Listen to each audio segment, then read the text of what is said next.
Anggota Reskrim Polres Banyuasin ngaman ke-4 tersangka kasus judi online di Kabupaten Banyuasin. Dengan barang bukti 7 unit HP, 9 SIM card, 13 kertas togel sama siko tabungan Bank BRI.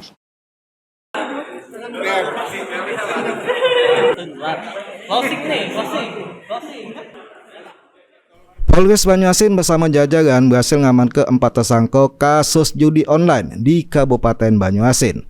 Hal ini disampaikan langsung oleh Kapolres Banyuasin di juga press release akhir tahun.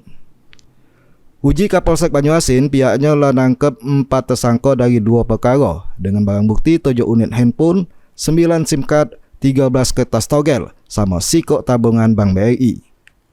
Kapolres Banyuasin ngatoke penangkapan tersangka kasus judi online merupakan komitmen dari Polres Banyuasin untuk memberantas judi online di Kabupaten Banyuasin. Kita menindak ada 2 perkara dan tersangka 4 orang.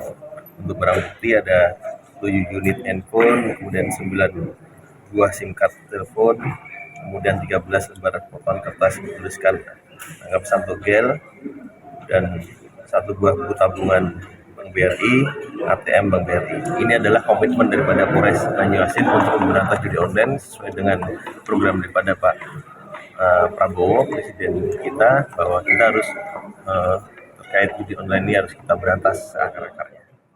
Kapolres mengimbau supaya galau-galau masyarakat Banyuasin untuk jauhi judi online. Ridho Ilahi, PAL TV.